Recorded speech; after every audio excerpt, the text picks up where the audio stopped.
തുടക്കത്തിൽ കഥാനായികയായ ലിന്നിനെയാണ് കാണിക്കുന്നത്. ഇന്ന് അവളുടെ കല്യാണമായിരുന്നു. കല്യാണം കഴിഞ്ഞ് ഹസ്ബൻഡ് വീട്ടിൽ പോകുമ്പോൾ അവളുടെ ജീവിതം തൊട്ട് അവസാനം വരെ അവളായിട്ട് ഒരു തീരുമാനം എടുത്തിട്ടില്ല എന്ന് ചിന്തിക്കുകയാണ്. അപ്പോൾ ഒരു ഫ്ലാഷ് ബാക്ക് കാണിക്കുന്നു. ലിന്ന് കോളേജിൽ പഠിക്കുമ്പോൾ അവളുടെ അച്ഛൻ ഒരു വയസ്സായ കിളവനെ കൊണ്ട് കെട്ടിക്കാൻ ട്രൈ ചെയ്തിരുന്നു.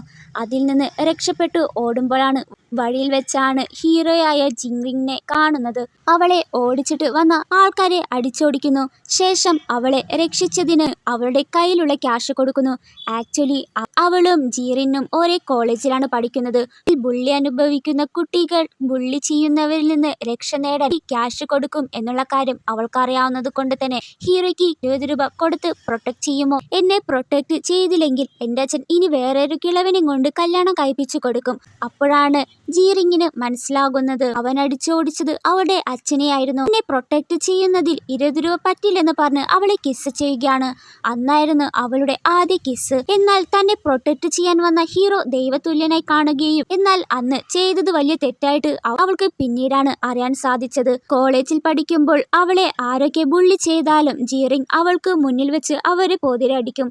എന്നാൽ ആ പ്രശ്നങ്ങൾ കാരണം ഒരാളും അവളുമായി കൂട്ടുകൂടാനോ എന്നിന് ടീച്ചേഴ്സ് പോലും അവളെ കണ്ടു പേടിക്കുന്നു. അതുകൊണ്ട് ജീറിനോട് എനിക്ക് നിന്നെ കണ്ടാൽ തന്നെ പേടിയാണ്, എന്നെ ഇനി തൊടരുതെന്ന് പറഞ്ഞ് കരഞ്ഞു കെഞ്ചുന്നു.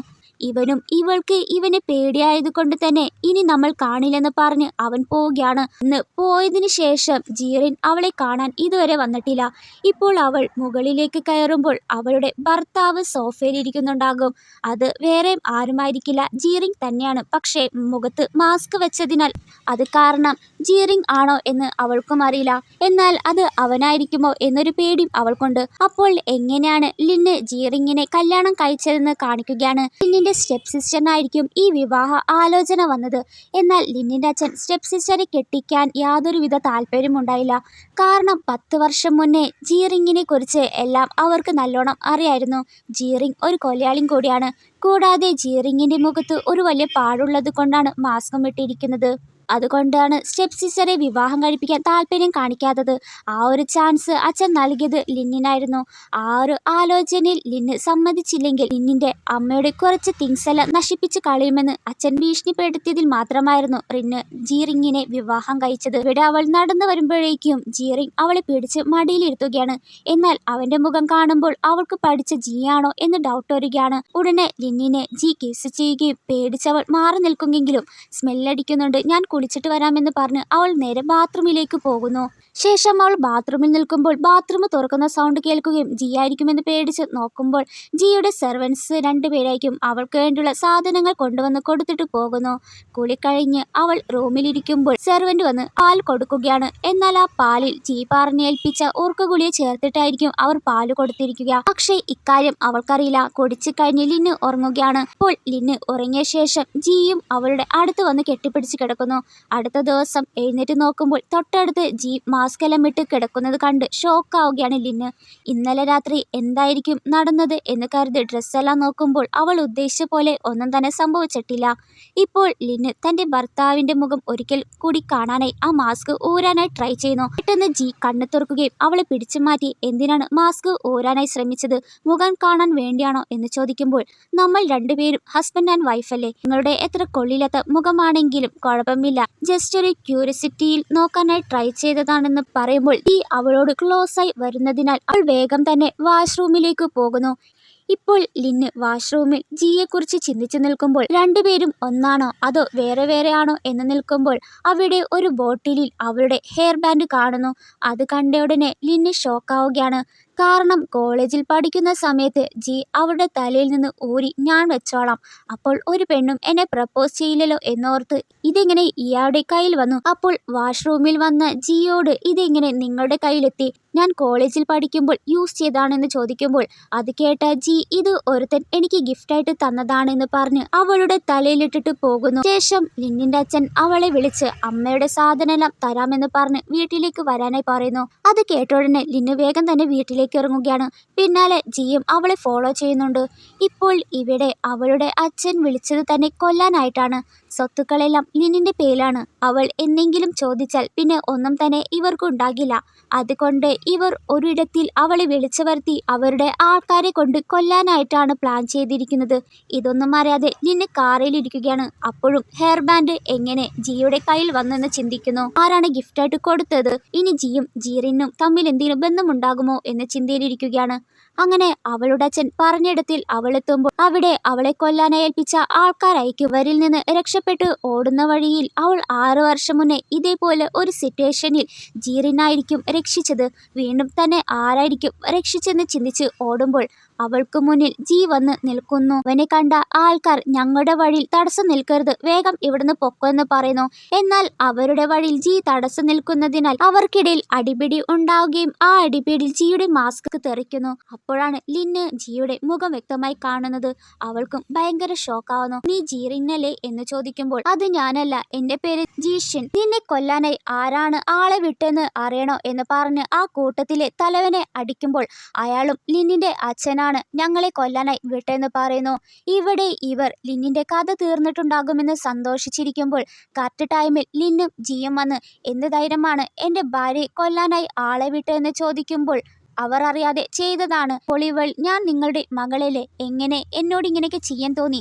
നിങ്ങളൊരു മനുഷ്യനാണ് എന്ന് ചോദിക്കുമ്പോൾ നീ എൻ്റെ മകളല്ല, ഞാനും നിന്റെ അച്ഛനുമല്ല, ചെയ്തതിന് എന്നോട് ക്ഷമിക്കെന്ന് പറയുന്നു. അപ്പോൾ അവൾ എൻ്റെ അമ്മയുടെ സാധനങ്ങളും അമ്മയുടെ അസ്ഥി എനിക്ക് വേണം, അതൊക്കെ എവിടെയെന്ന് ചോദിക്കുമ്പോൾ അത് എവിടേക്ക് പറഞ്ഞെങ്കിലും കറക്റ്റായിട്ട് പറഞ്ഞില്ല. ഒരടി കൊടുക്കുമ്പോഴാണ് സ്റ്റോർ റൂമിൽ നായയുടെ കൂട്ടിലുണ്ടെന്ന് പറയുന്നു. ഓടിപ്പോയി ലിന്ന് നോക്കുമ്പോൾ അസ്ഥിയെല്ലാം താഴെ പോയിരിക്കുന്നുണ്ടാകും. അത് കാണുമ്പോൾ അവൾക്കാകെ സങ്കടമാണ് വരുന്നത്. ആ ഒരു ദേഷ്യത്തിൽ അവിടെ ഉണ്ടായ ബോട്ടിൽ വെച്ച് അയാളുടെ തലയ്ക്ക് അടിക്കുന്നു. ജീവിച്ചിരുന്നപ്പോൾ പോലും എൻ്റെ അമ്മയ്ക്ക് സ്വസ്ഥതയും കൊടുത്തിട്ടില്ല, മരിച്ചാലും കൊടുക്കില്ലേ എന്ന് പറഞ്ഞ് അയാളെ അടിക്കുന്നു. അതിനുശേഷം ജി വന്ന് അവർ നോക്കിക്കോളുമെന്ന് പറഞ്ഞ് ലിന്നിനെ അവിടെ നിന്ന് പോകുന്നു. അന്നേരം ജി ഇവരെ രണ്ടുപേരെ വേറെ എവിടെയെങ്കിലും കൊണ്ടുപോയി കൊല്ലാനായി ഗാർഡ്സിനോട് പറയുകയാണ്. അപ്പോൾ ജിയുടെ ബോഡി ഗാർഡ്സിനെ ദൂരെ നിന്ന് ആരോ ഷൂട്ട് ചെയ്ത് കൊലപ്പെടുത്തുന്നു. ആരാണെന്ന് നോക്കുമ്പോൾ ഗോങ് ഫാമിലിയിലെ യങ് മാസ്റ്റർ ആയിരിക്കും രക്ഷപ്പെടുത്തിയിരിക്കുന്നത്. നിങ്ങൾ നിങ്ങളുടെ മകളെ ജി ഫാമിലിയിലേക്ക് കല്യാണം കഴിപ്പിച്ചതാണോ എന്ന് ചോദിക്കുന്നു. അതിനയാൾ ഇല്ല, ഞങ്ങൾ കഴിപ്പിച്ചു കൊടുത്തതല്ല, അവർ വന്ന് ഫോഴ്സ് ചെയ്തിട്ടാണ് ലിനിനെ വിവാഹം ചെയ്യിപ്പിച്ചെന്ന് പറയുന്നു. എന്നാൽ അയാൾ ഒന്നും ചിന്തിക്കാതെ അവരെ കൊല്ലുകയാണ്. ഇവിടെ ലിൻ മയക്കം കഴിഞ്ഞ് കണ്ണു തുറക്കുമ്പോൾ ജിയോട് നന്ദി പറയുമ്പോൾ ലിന്നിന് ഡൗട്ടും വീണ്ടും വരികയാണ്. കാരണം ജിയെ കല്യാണം കഴിക്കാനായി ഇരുന്നത് അവളുടെ സ്റ്റെപ്പ് സിസ്റ്റർ ആയിരുന്നു. എന്നാൽ അവളെ മാറ്റിയിട്ടാണ് കല്യാണം കഴിപ്പിച്ചത്. ഇനി ഇവൻ ജീറിങ് ആയിരിക്കുമോ? കോളേജിൽ പഠിക്കുമ്പോൾ ജീറിങ് എന്നെ തന്നെ കല്യാണം കഴിക്കുമെന്ന് പറഞ്ഞ കാര്യം ചിന്തിച്ച് ജിയോട് നീ ജീറിങ് അല്ലേ എന്ന് ചോദിക്കുന്നു. ഞാൻ ജീറിങ് ഒന്നല്ല, എൻ്റെ പേര് ജീഷ്യനാണ്. നീ പറയുന്ന ജീറിങ് 6 വർഷം മുന്നേ മരിച്ചുപോയി. അത് കേട്ട ഉടനെ ലിന്ന് പൊട്ടിക്കരയുകയാണ്. ഇല്ല, നീ നുണയാണ് പറയുന്നത്, അവൻ മരിച്ചിട്ടില്ല, അവൻ മരിച്ചു, നിന്റെ കൺമുന്നിൽ വെച്ചാണ് മരിച്ചത് എന്ന് പറഞ്ഞ് ലിന്നിനെ ഒരു റൂമിലേക്ക് കൊണ്ടുപോവുകയാണ്. അവിടെ ജീറിങ്ങിനെ പോലെ ഒരു പയ്യൻ മരിച്ചു കിടക്കുന്ന ഡെഡ് ബോഡി കാണുന്നു. അത് കാണിച്ച് അവൻ മരിച്ചുപോയി. എന്നാൽ അവൾക്ക് അത് വിശ്വസിക്കാനേ കഴിഞ്ഞില്ല. അവളുടെ ബോയ് ഫ്രണ്ട് മരിച്ചു എന്നുള്ളത്. 6 വർഷം മുന്നേ ലിന്ന് ജീറിങ്ങുമായി ബ്രേക്കപ്പ് ചെയ്തു പോകുമ്പോൾ ലിന്നിനെ ഫോളോ ചെയ്ത് വന്ന ജീറിങ്ങിനെ ഏതൊരുത്തൻ കൊല്ലാനായി വന്നു. അപ്പോൾ ജീറിങ് ലിന്നിനെ കോൾ ചെയ്ത് ഒന്ന് തിരിഞ്ഞു നോക്കുമോ എന്ന് പറയുമ്പോൾ നിങ്ങൾ വാഗ്ദാനം ചെയ്താണ് എന്നെ വിട്ടയക്കാൻ, ഞാൻ ഒരിക്കലും തിരിഞ്ഞു നോക്കില്ലെന്ന് പറഞ്ഞ് അവൾ പോവുകയാണ്. ഇതെല്ലാം ഓർത്ത് അവൾ ബോയ് ഫ്രണ്ടിന്റെ ബോഡി കണ്ട് കരയുന്നു. അപ്പോൾ ജി അവനിൽ നിന്ന് കിട്ടിയതാണ് ഈ ഹെയർ ബാൻഡ്, അന്ന് അവന്റെ കയ്യിൽ ടൈറ്റ് ആയിട്ടാണ് പിടിച്ചിരുന്നത്, നീയാണ് അവനെ കൊന്നെന്ന് പറഞ്ഞ് ജി പോകുമ്പോൾ അവിടേക്ക് ജിയുടെ അസിസ്റ്റന്റ് വന്ന് എന്തിനാണ് സാർ നുണ പറയുന്നത്, അത് സത്യമല്ല എന്ന് മാഡത്തിനോട് പറഞ്ഞാൽ പോരെ എന്ന് പറയുമ്പോൾ സത്യത്തിൽ മരിച്ചത് ജീറിങ് അല്ല, ജീഷിൻ ആണ്. ജീറിങ് ആണ് ജീവനോടെ ഉള്ളത്. ഇവർ എങ്ങനെ സംസാരിക്കുമ്പോൾ ലിന് മയങ്ങി വീഴുകയും അവളെടുത്ത് കൊണ്ടുവന്ന് ജീറിങ് ബെഡിൽ കിടത്തുന്നു. പാതി മയക്കത്തിലായ ലിൻ ജീറിങ് നീ വന്നോ, അന്ന് നീ ഫോൺ ചെയ്തിരുന്നല്ലോ, അന്ന് ഞാൻ തിരിഞ്ഞു നോക്കണം എന്നായിരുന്നു, എന്നാൽ എൻ്റെ മുന്നിൽ അച്ഛനുണ്ടായി, എൻ്റെ അമ്മയുടെ അസ്ഥി കളയുമെന്ന് പറഞ്ഞ് എന്നെ തിരിയാൻ പോലും സമ്മതിച്ചില്ല. എൻ്റെ ജീവിതം എന്നും ഇരുട്ടിലായിരുന്നു, എൻ്റെ വെളിച്ചം നീയാണെന്ന് പറയുമ്പോൾ അപ്പോഴാണ് ജിക്ക് മനസ്സിലാകുന്നത് അവളെ വെറുതെ തെറ്റിദ്ധരിച്ചെന്ന് കരുതുന്നു. ഇപ്പോൾ ഡോക്ടർ വന്ന് ചെക്കപ്പ് ചെയ്യുമ്പോൾ ലിന്നിന് ഓവർ ടെൻഷൻ വന്നതിനാലാണ് ഇങ്ങനെ മയങ്ങി വീഴുന്നതെന്ന് പറയുന്നു. ശേഷം അസിസ്റ്റന്റ് ജിയോട് സർ സത്യത്തിൽ എന്താണ് സംഭവിച്ചത് പറഞ്ഞാൽ പോരെ, കുറച്ചു നാൾ കൂടിയല്ലേ ഉള്ളൂ, ഞാൻ മരിക്കുന്നു എന്നുള്ള കാര്യം എന്തിനാണ് അവളെ പറഞ്ഞ് വിഷമിപ്പിക്കുന്നത്. കുറച്ചു നേരം കഴിഞ്ഞ് ഇന്ന് കണ്ണ് തുറക്കുമ്പോൾ കഴിയുമ്പോൾ ജി അവൾക്ക് വേണ്ടി മരുന്ന് കൊടുക്കാനായി വരുന്നു. എന്നാൽ അവൾ ആ മരുന്ന് കഴിക്കുന്നതേയില്ല. ജിയിനോട് ജീറിങ്ങിനെ കുറിച്ച് അറിയണം. അവന് എന്താണ് സംഭവിച്ചത്, 6 വർഷം മുന്നേ വിട്ടുപോയതിനു ശേഷം അവൻ മരിച്ചുപോയ കാര്യം അറിയില്ല. അവസാനം വരെ എൻ്റെ ഹെയർ ബാൻഡ് എങ്ങനെ വന്നു എന്നറിയില്ല. അതിനുശേഷം എന്താണ് നടന്നത് ചോദിക്കുമ്പോൾ അവൻ നിനക്ക് വേണ്ടി ഒരു ഡയറി എഴുതി വെച്ചിട്ടുണ്ട്, അത് എൻ്റെ കയ്യിലുണ്ട്, അത് വേണമെങ്കിൽ എനിക്ക് ഒരു കാര്യം ചെയ്യണമെന്ന് പറയുന്നു. പിന്നുടനെ ജിയെ കിസ് ചെയ്യുന്നു. എന്നാൽ ജി ഇതൊന്നും പോരാ, മരുന്നും കൂടി കഴിക്കണം എന്ന് പറഞ്ഞ് അവൾ ആ മരുന്ന് കഴിപ്പിക്കുന്നു. ജി ആ ഡയറിയിലെ ഒരു പേജ് മാത്രം കീറി അവൾക്ക് കൊടുക്കുന്നു. അതിൽ അവൾ കോളേജിൽ പഠിച്ചിരുന്നപ്പോൾ കുറച്ച് കുട്ടികൾ ജീറിങ്ങിന് അടിച്ചിരുന്നല്ലോ. അത് എന്തിനാണെന്ന് വെച്ചാൽ അവൾ കോളേജിൽ പഠിക്കുമ്പോൾ ലിന്ന് കഴിച്ചുകൊണ്ട ഫുഡിൽ മരിച്ചുപോയ എലിയെ കൊണ്ട് ഇട്ടിട്ടുണ്ടായിരുന്നു. അതിനു വേണ്ടിയാണ് ജീറിങ് ആ പയ്യനെ അടിച്ചത്. സത്യാവസ്ഥ വായിച്ച് അവൾ കരയുകയാണ്. പിന്നീട് അവസാനം ജീറിങ്ങിന് വലിയ സ്വപ്നത്തെക്കുറിച്ച് എഴുതിയിട്ടുണ്ടാകും. പക്ഷെ ആ പേപ്പർ മാത്രമാണ് അവളുടെ കയ്യിലുള്ളത്. ബാക്കിയും കൂടി അറിയാൻ ജീനോട് ചോദിക്കുന്നു. ഇന്ന് രാത്രി ഭക്ഷണം കഴിച്ചാൽ മാത്രമാണ് അടുത്ത പേപ്പർ തരുമെന്ന് പറയുന്നു. ഇന്ന് രാത്രി അവൾക്ക് കൊടുത്ത എല്ലാ ഭക്ഷണം കഴിച്ചു തീരുമ്പോഴേക്കും രണ്ടാമത്തെ പേപ്പർ ജി അവൾക്ക് കൊടുക്കുന്നു. അതിൽ ജീറിന്റെ സ്വപ്നം ഹാപ്പിയായി ഫുഡ് കഴിക്കണം, അതാണ് അവന്റെ സ്വപ്നമെന്ന് എഴുതിയിരിക്കുന്നു. അതെല്ലാം വായിച്ച് കരയുന്ന അവളെ ജി മാറി നിന്ന് എല്ലാം കാണുന്നുണ്ടായി. ശേഷം ജിയുടെ അസിസ്റ്റന്റ് വന്ന് ലിന്നിന്റെ അച്ഛനെയും അനിയത്തിയും ആരോ കൊന്നെന്നുള്ള കാര്യം അറിയുകയാണ്. എന്നാൽ അത് ആരാണ് ചെയ്തതെന്ന് ജീന് നല്ലോണം അറിയാം. അടുത്ത ദിവസം ജി ബിസിനസ് ട്രിപ്പിന് എബ്രോഡിൽ പോയിരിക്കുകയായിരിക്കും. അപ്പോൾ ലിനിന് മുഫാൻസ് ഓഫീസിൽ നിന്ന് ഒരു കോൾ വരികയാണ്. അവൾക്ക് അവിടെ ജോലി കിട്ടിയെന്ന് പറഞ്ഞ് അതിനുവേണ്ടി ഇന്റർവ്യൂവിനായി വരണമെന്ന് പറയുന്നു. എന്നാൽ ജി പോകുന്നതിന് മുന്നേ അവളോട് ഞാൻ പോയതിനു ശേഷം എവിടെയും പോകരുത്, എങ്ങാനും പോയാൽ ഞാൻ ആ ഡയറി കത്തിച്ച് കളയുമെന്ന് പറഞ്ഞിരുന്നു. ഈ ഒരു ദിവസം മാത്രമേ ഉള്ളൂ ആ ഇന്റർവ്യൂ അറ്റൻഡ് ചെയ്യാൻ. എന്നാൽ അവൾക്ക് ഒരു വലിയ ഡിസൈനർ ആകണമെന്നാണ് ആഗ്രഹം. ഈ ഒരു ദിവസം മാത്രമേ ഉള്ളൂ ആ ഇന്റർവ്യൂ അറ്റൻഡ് ചെയ്യാൻ. അതുകൊണ്ട് ലിന് ആരെയും കാണാതെ അവിടുന്ന് പോകുന്നു. എന്നാൽ ജിയുടെ ബോഡി ഗാർഡ്സ് രണ്ടുപേരും അവൾ പോകുന്നത് കാണുകയും ജീനെ വിളിച്ച് പറയാനായി പോകുമ്പോൾ പിന്നാലെ ഒരുത്തൻ ആ ബോഡി ഗാർഡ്സിനെ കൊല്ലുന്നു. ഇപ്പോൾ ഇക്കാര്യം ജി അറിയുകയും വേഗം വീട്ടിലേക്ക് പുറപ്പെടുന്നു. ഇവിടെ ഇവൾ ഇന്റർവ്യൂക്കായി അറ്റൻഡ് ചെയ്യാൻ കമ്പനിയിൽ എത്തിയിരിക്കുകയായിരിക്കും. അപ്പോൾ അവിടേക്ക് ഗോങ് വരികയാണ്. എന്നാൽ ഗോങ്ങിനെ കുറിച്ച് അവൾക്ക് കൃത്യമായിട്ട് അറിയില്ല. ഗോങ് ഫാമിലിയെ കുറിച്ച് അവൾ കേട്ടിട്ടുണ്ട്. ജപ്പാനിലെ വലിയൊരു കോടീശ്വരന്മാരിലൊരു ഫാമിലിയാണ് ഗോങ് ഫാമിലി. ലിന്നിനെ കണ്ട ഗോങ് അവളെ കണ്ട് ലൈറ്റായിട്ട് ഒന്ന് ചിരിച്ചിട്ട് പോകുന്നു. ഇവളും ഇന്റർവ്യൂക്കായി പോകുമ്പോൾ കാല് സ്ലിപ്പായി താഴെ വീഴുന്നു. എന്നാൽ ഗോങ് കരെ ലിഫ്റ്റിലായിരിക്കും അവളുടെ ഫയൽ പെട്ടിട്ടുണ്ടാകുക. കറക്റ്റ് ടൈമിൽ ഗോങ് ലിഫ്റ്റ് ഓപ്പൺ ചെയ്ത് അവളുടെ ഫയൽ കൊടുത്തിട്ട് നിങ്ങളുടെ വർക്ക് എനിക്ക് ഒത്തിരി ഇഷ്ടമായി, നിങ്ങൾ എൻ്റെ കൂടെ വരുമോ എന്ന് ചോദിക്കുന്നു. എന്നിട്ട് അവളൊരു പ്രൈവറ്റ് റൂമിലേക്ക് കൊണ്ടുപോയി എൻ്റെ കമ്പനി ജോയിൻ ചെയ്തോ, വർഷത്തിൽ $5 മില്യൺ സാലറി തരാമെന്ന് പറയുന്നു. ലിന്നിന് അത് കേൾക്കുമ്പോൾ ഒരു തമാശയാണ് തോന്നിയത്.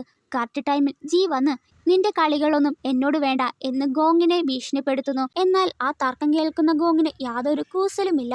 ശേഷം വീട്ടിലെത്തുന്ന ജിയും ലിന്നിനോട് ഗോങ്ങിന്റെ കമ്പനിയിൽ പോയതിന് ദേഷ്യപ്പെടുകയും ഞാനെപ്പോഴും വീട്ടിൽ നിൽക്കാൻ ആഗ്രഹിക്കുന്നില്ല, എന്റെ സ്വപ്നത്തെ സാക്ഷാത്കരിക്കാൻ വേണ്ടിയാണ് പോയത് എന്ന് കേൾക്കുമ്പോൾ ജിയുടെ വാക്ക് ധിക്കരിച്ചതിന് ജി ആ ഡയറി കത്തിച്ചു കളയുന്നു.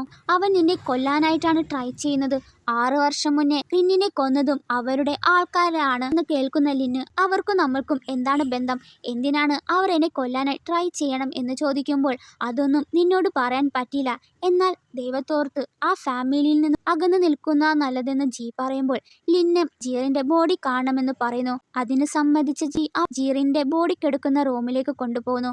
അവിടെ ചെന്നതും ലിന്ന് പൊട്ടിക്കരുകയാണ്. നിന്റെ ഡയറി പോലും എനിക്ക് പ്രൊട്ടക്ട് ചെയ്യാൻ പറ്റില്ല, നീ പോയതിനു ശേഷം എല്ലാവരും എന്നെ ബുള്ളി ചെയ്തെന്ന് പറഞ്ഞ് ആകെ വിഷമിച്ച് കരയുമ്പോൾ പിന്നാലെ നിൽക്കുന്ന ജിക്ക് വളരെ സങ്കടമാണ് തോന്നുന്നത്. അടുത്ത ദിവസം ജി അവൾക്ക് വേണ്ടി ഒരു ജ്വല്ലറി ഷോപ്പ് തന്നെ ഓപ്പൺ ചെയ്തു കൊടുക്കുന്നു. എന്നിട്ട് അവിടെയുണ്ടായ ഒരു മാല ലിന്നിന് അണിച്ചു കൊടുത്തിട്ട് അവർ രണ്ടുപേരും ജിയുടെ വീട്ടിലേക്ക് പോകുന്നു. അന്ന് ജിയുടെ അച്ഛൻ്റെ പിറന്നാൾ കൂടിയാണ്. എന്നാൽ ജിയുടെ അമ്മയ്ക്ക് ലിന്നിനെ ഒട്ടും തന്നെ പിടിച്ചിട്ടില്ല. ഇപ്പോൾ ജിയുടെ അച്ഛൻ നീ ലിന്നിനെ ഡിവോഴ്സ് ചെയ്ത് വേറൊരു പെണ്ണിനെ കല്യാണം കഴിക്കി, ലിന്നിനെ ഗോങ് ഫാമിലിക്ക് തിരിച്ച് കൊടുത്തേക്ക്. അത് പറ്റില്ല എന്നാണ് ജി പറയുന്നത്. അവർ വിചാരിച്ചാൽ എന്ത് വേണമെങ്കിലും ചെയ്യും. നീ ഇപ്പോൾ ജീവനോടെ ഇരിക്കുന്ന തന്നെ ഞാൻ കാരണമാണ്, 6 വർഷം മുന്നേ അവൾ കാരണമാണ് ജീവിതത്തിലേക്ക് എത്തിച്ചത്. ഇനി 4 വർഷം മാത്രമേ ഉള്ളൂ. അതിനുശേഷം എന്ത് ചെയ്യും? അവളെ വിട്ടേക്ക്, നീ വേഗം തന്നെ മരിക്കണം എന്നാണോ എന്ന് അച്ഛൻ ചോദിക്കുന്നു. അതിന് ജി, ഞാൻ മരിക്കുന്നതിന് 1 മിനിറ്റ് പോലും ഞാൻ അവളെ പ്രൊട്ടക്ട് ചെയ്യും. അതുകൊണ്ടാണ് എന്ത് വന്നാലും ഞാൻ അവളെ വിട്ടുകൊടുക്കാത്തത്. ഞാനിവിടെ അവളെ കൂട്ടിക്കൊണ്ടുവന്നത് തന്നെ ഈ സ്വത്തെല്ലാം രക്ഷിക്കാൻ മാത്രമല്ല, നിങ്ങൾ അവളെ പ്രൊട്ടക്ട് ചെയ്യണ്ട. ഇനിമേൽ ഇക്കാര്യം എന്നോട് പറയരുതെന്ന് പറഞ്ഞ് ജി പോകുന്നു. അതേസമയം ജിയുടെ അമ്മയായ ഇവർ ജിയുടെ അമ്മയല്ല, ജീറിങ്ങിന്റെ അമ്മയാണ്.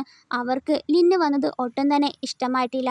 ഒരു വേലക്കാരിയോട് എങ്ങനെയാണോ അതേപോലെയാണ് ട്രീറ്റ് ചെയ്യുന്നത്. എന്നാൽ ലിന്നിന് അതൊട്ടും തന്നെ പിടിച്ചിട്ടില്ല. എന്നിരുന്നാലും ജിയുടെ അമ്മയായതിനാൽ ലിന്ന് ഒന്നും തന്നെ പറയുന്നില്ല. ഇപ്പോൾ അവർ അവളെയും കൊണ്ട് വൈന് സെർവ് ചെയ്യാനായി പറയുമ്പോൾ അവൾ വൈനെടുത്ത് ഒഴിക്കുകയും പെട്ടെന്ന് ജി വന്ന് ആ കുപ്പി അവരുടെ തലയിൽ പൊട്ടിക്കുന്നു. പൊട്ടിച്ച ചില്ല് ആ വൈനിലിട്ട് അവരുടെ തലയിൽ ഒഴിക്കുകയാണ്. അവർ പോയതിന് പിന്നാലെ ജിയുടെ അച്ഛൻ വരുമ്പോൾ, നിങ്ങളുടെ മകൻ ചെയ്ത പണി കണ്ടോ? എന്നോട് എങ്ങനെയാണ് പെരുമാറിയത്? ഇതിനെല്ലാം കാരണം നിങ്ങളാണ്. നിങ്ങളല്ലേ കൂട്ടിക്കൊണ്ട് വന്നത് എൻ്റെ മകന്റെ സ്ഥാനം കൊടുത്തതെന്ന് പറയുമ്പോൾ അച്ഛൻ ഒന്നും തന്നെ മിണ്ടുന്നില്ല. ശേഷം ലിന്നിന്റെ അച്ഛൻ അവളുടെ അമ്മയുടെ ജ്വല്ലറീസ് എല്ലാം വിറ്റെടുത്ത് കൂട്ടിക്കൊണ്ടു പോവുകയാണ്. എന്നാൽ അവിടെ ഗോങ്ങിനെ കാണുന്നു. ഗോങ്ങിനെ കണ്ട ജിക്ക് ദേഷ്യം വരികയും, നീ എന്താ ഇവിടെ? ഇവിടുന്ന് പോകാനായി പറയുമ്പോൾ, ഇത് പറയാൻ നീ ആര്? ഈ കടയുടെ ഓണറും ഞാനാണ്.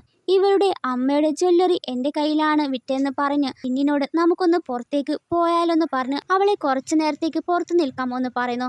ഗോങ് ഒരു മരുന്ന് വായിലിട്ടിട്ട് ആ മരുന്ന് കൺട്രോൾ ചെയ്യുന്ന ഒരു റിമോട്ട് ജിക്ക് കൊടുത്തിട്ട്, ലിന്നിനെ എന്തെങ്കിലും സംഭവിച്ചാൽ നീ ആ ഒരു ബട്ടൺ അമർത്തിയാൽ എൻ്റെ ജീവൻ തന്നെ നഷ്ടപ്പെടും. അത് കേട്ട ജി ഗോങ്ങിനെ വിശ്വസിച്ച് ലിന്നിനെ ഗോങ്ങിന്റെ കൂടെ അയക്കുകയാണ്. പുറത്തു നിന്ന ലിന്നിന് ഗോങ് അവളുടെ അമ്മയുടെ ജ്വല്ലറീസ് എല്ലാം കൊടുക്കുകയാണ്. അപ്പോൾ ഗോങ്, നിന്റെ അമ്മയുടെ കല്ലറയിൽ എന്നെയും കൂട്ടി കൊണ്ടുപോകുമെന്ന് ചോദിക്കുന്നു. അങ്ങനെ ലിന്നും ഗോങ്ങും ലിന്നിന്റെ അമ്മയുടെ കല്ലറയിൽ എത്തുകയാണ്. എന്നാൽ അവിടെ എത്തിയതും അറിയാതെ തന്നെ ഗോങ്ങിന്റെ കണ്ണിന്ന് കണ്ണുനീർ വരുന്നു. എന്നാൽ ഇത് കാണുന്ന ലിനിന് ഒന്നും തന്നെ മനസ്സിലാകുന്നില്ല. ഇതിനു മുന്നേ അമ്മയ്ക്ക് ഗോങ്ങിനെ അറിയാമോ എന്ന് ചിന്തിക്കുന്നു. അപ്പോൾ ഗോങ് ഒരു ഫ്ലാഷ് ബാക്ക് ഓർക്കുകയാണ്. ലിനിനെ പോലെ ഒരാൾ, അത് വേറെ ആരുമായിരിക്കില്ല, ലിനിന്റെ അമ്മയാണ്. അവരെ കെട്ടിവെച്ചിട്ടുണ്ടാകും. ഗോങ്ങിനെ അമ്മ വിളിക്കുമ്പോൾ ഗോങ് അമ്മയുടെ അടുത്തേക്ക് പോകാതെ അവിടുന്ന് പോകുന്നു. ഇതെല്ലാം ഓർത്തു നിൽക്കുമ്പോൾ ഒരാൾ വിളിച്ച് അവളെ എപ്പോഴാണ് കൊല്ലാൻ പോകുന്നെന്ന് ചോദിക്കുന്നു. ശേഷം ഗോങ് ലിന്നിനെ സുരക്ഷിതമായി ജിയെ ഏൽപ്പിക്കുകയാണ്. അപ്പോഴും ലിന്ന് എന്തിനാണ് ഗോങ് തന്റെ അമ്മയെ കാണാൻ പോയത്? പോരാത്തേന് അമ്മയുടെ കല്ലറയിൽ കണ്ടപ്പോൾ അവരുടെ കണ്ണിൽ വെള്ളം വന്നു. അമ്മയ്ക്കും എന്തെങ്കിലും ബന്ധമുണ്ടെന്ന് ചോദിക്കുമ്പോൾ ജി അത് വലിയ കാര്യമായിട്ടൊന്നും പറയാതെ ലിന്നിനോട് ഇപ്പോൾ വരാമെന്ന് പറഞ്ഞ് നേരെ ഗോങ്ങിന്റെ അടുത്തേക്ക് ചെല്ലുന്നു. അവളിൽ നിന്ന് അകന്ന് നിന്നേക്ക്, ഇനി അവളുടെ മുന്നിലെത്തിയാൽ ഞാൻ ഇനി പറയുകയല്ല ചെയ്ത് കാട്ടുകള് എന്ന് പറയുമ്പോൾ, നീ എന്താണ് കരുതിയിരിക്കുന്നത്? അവളെ ഞാൻ 7 വർഷമായി പ്രൊട്ടക്ട് ചെയ്യുന്നു. ഇനി എത്ര വർഷമായാലും ഞാൻ അവളെ പ്രൊട്ടക്ട് ചെയ്യും. അന്നേരം ലിന്ന് ബാഗ് എടുക്കാനായി വരികയാണ്. എന്നാൽ ഇവർ ഇവിടെ സംസാരിച്ചൊന്നും കേട്ടില്ല. അങ്ങനെ അവൾ പോകും വഴിയിൽ അവർക്ക് ആക്സിഡന്റ് സംഭവിക്കുകയാണ്. രണ്ടുപേരും ബോധം കെട്ടു വീഴുന്നു. ഇപ്പോൾ രണ്ടുപേര് കണ്ണു തുറന്നു നോക്കുമ്പോൾ ജീറിങ്ങിന്റെ ബോഡി കിടക്കുന്ന ഫ്രീസർ റൂമിലായിരിക്കും. ഇത് ആരാണ് ചെയ്തതെന്ന് നോക്കുമ്പോൾ ജീറിങ്ങിന്റെ അമ്മയാണ്. അവിടെ ഗോങ്ങും ഉണ്ടായിരിക്കും. അവനും ഇവരെ കൊല്ലാനാണ് നടക്കുന്നെന്ന് കരുതി ഇവിടെ ജി ലിന്നിന് ഒരുപാട് തണുപ്പ് സഹിക്കാൻ പറ്റാത്തതിനാൽ ജി അവന്റെ കോട്ടൂരി അവൾക്ക് കൊടുക്കുന്നു. പെട്ടെന്ന് ജിയുടെ അസിസ്റ്റന്റ് വന്ന് അവരെ രക്ഷപ്പെടുത്തുകയാണ്. ഇതിന് പിന്നാലെ ഗോങ് ആയിരിക്കും അവരെ രക്ഷിച്ചത്. സത്യത്തിൽ ഗോങ് ഈ ലേഡിക്ക് യാതൊരുവിധ സഹായം ചെയ്യുന്നില്ല. ലിന്നിനെ എങ്ങനെയെങ്കിലും പ്രൊട്ടക്ട് ചെയ്യാൻ വേണ്ടി മാത്രമാണ് നിന്നത്. ഇതറിഞ്ഞ അവർക്ക് ദേഷ്യം വരികയും, നീ അപ്പോൾ എന്നെ ചതിക്കുകയായിരുന്നില്ലേ എന്ന് പറഞ്ഞ് അവിടെ തർക്കമുണ്ടാക്കുമ്പോൾ അവിടേക്ക് ജിയുടെ അച്ഛൻ വന്ന് അവർക്ക് ഒരടി കൊടുക്കുന്നു. അടുത്ത ദിവസം ബോധം വന്ന അവൾ ജിയെ കാണാനായി പോകുമ്പോൾ ജിയുടെ അച്ഛൻ വന്ന്, എല്ലാം നീ കാരണമാണ് എൻ്റെ മകന് ഇങ്ങനെയൊക്കെ സംഭവിച്ചെന്ന് പറഞ്ഞ് ജിയുടെ മെഡിക്കൽ ബില്ല് കാണിക്കുന്നു. ആ നിമിഷം ജിയുടെ പേര് കാണുമ്പോൾ അവൾ ഒന്ന് ഷോക്കാവുകയും, ഇത്രയും നാളും തൻ്റെ കൂടെ ഉണ്ടായിരുന്നത് ബോയ് ഫ്രണ്ട് ആണെന്ന് അവൾക്ക് മനസ്സിലാകുന്നു. അവിടെ മരിച്ചു കിടക്കുന്നതാണ് അവരുടെ റിയൽ മകൻ. മകൻ മരിച്ചു പോയ ദുഃഖത്തിലിരിക്കുമ്പോഴാണ് 6 വർഷം മുന്നേ മകനെ പോലെയുള്ള ജിയെ കണ്ടത്. തന്റെ സ്വത്തുക്കൾ അവകാശി വേണമെന്ന് കരുതിയിട്ടാണ് ജീറിങ്ങിനെ മകനായി വളർത്തി എന്നുള്ള സത്യം അവളോട് പറയുകയാണ്. 6 വർഷം മുന്നേ അവൻ മരിക്കാൻ പോയിരുന്നാണ്. അപ്പോൾ അവന്റെ മരണത്തിന് ഉത്തരവാദി നീയാണെന്നും അത് കേട്ട ഉടനെ ലിന്ന് കരയുകയും ഉടനെ വീട്ടിലേക്ക് പോകുമ്പോൾ ജി മരിച്ചു കഴിഞ്ഞാൽ അവന്റെ പേരിലുള്ള എല്ലാ സ്വത്തുകളും ലിന്നിന്റെ പേരിലേക്ക് മാറ്റണമെന്ന് കേൾക്കുന്നു. കേട്ടതും വേഗം തന്നെ ലിന്ന് ജിയെ കെട്ടിപ്പിടിച്ച് കിസ് ചെയ്യുകയാണ്. അങ്ങനെ അടുത്ത ദിവസം അവൻ ജിയുടെ അച്ഛനെ കണ്ട് അവനെ എങ്ങനെയെങ്കിലും രക്ഷിക്കാൻ പറ്റുമോ എന്ന് ചോദിക്കുമ്പോൾ അതിനുള്ള മരുന്ന് ഗോങ്ങിന്റെ കയ്യിലാണുള്ളത്. പക്ഷേ അവന് വേണ്ടത് നിന്റെ ജീവനാണ്. അത് കേട്ടുടനെ അവൾ ഗോങ്ങിന്റെ അടുത്തേക്ക് പോയിട്ട് ജിയുടെ ജീവൻ രക്ഷിക്കാൻ ഞാൻ എന്ത് പ്രായച്ചിത്തം വേണമെങ്കിലും ചെയ്യാം. ജിയെ രക്ഷിക്കാനുള്ള മരുന്ന് നിങ്ങളുടെ കയ്യിലാണെന്നറിഞ്ഞു ഉടനെ ഗോങ് എനിക്ക് നിന്റെ ജീവനൊന്നും വേണ്ട, പകരം എനിക്കൊരു സഹായം ചെയ്താൽ മതിയെന്ന് പറഞ്ഞ് അവളൊരു ചിത്രം കാണിക്കുന്നു. അത് കാണുന്ന അവൾ ഷോക്കാവുകയാണ്. ആ ചിത്രത്തിലുള്ള ലേഡി കാണാൻ അവളെ പോലെ തന്നെയുണ്ട്. പക്ഷെ അത് അവളായിരിക്കില്ല, അവളുടെ അമ്മയാണ്. ഞാനും നീയും ഇവരും കൂടി ചേർന്നിട്ടുള്ള ഒരു ചിത്രം വരയ്ക്കാനായി പറയുകയാണ്. അപ്പോൾ ഗോങ് ഒരു കഥ പറയുകയാണ്. പുരാതന കുടുംബത്തിൽ ജനിക്കുന്ന ഓരോ ആൺകുട്ടിക്കും വിചിത്രമായ ഒരു രോഗമുണ്ടാക്കും. ആ കുടുംബത്തിൽ ജനിക്കുന്ന പെൺകുട്ടികളായിരിക്കും ആൺകുട്ടികൾക്ക് വേണ്ടി ജീവൻ ബലിതർപ്പിക്കുക. അങ്ങനെ 25 വർഷം മുന്നേ ഒരു ഗർഭിണിയായ സ്ത്രീ സ്വന്തം മകനെ ഉപേക്ഷിച്ച് ആ പെൺകുട്ടിക്ക് ജീവൻ നൽകിയെന്ന് പറയുന്നു. അന്നേരം ജി വന്നതറിഞ്ഞ ലിന് പോകുമ്പോൾ ഗോങ് ആ പടം വരച്ച് കഴിഞ്ഞിട്ട് പോയാൽ മതി എന്ന് പറയുകയാണ്.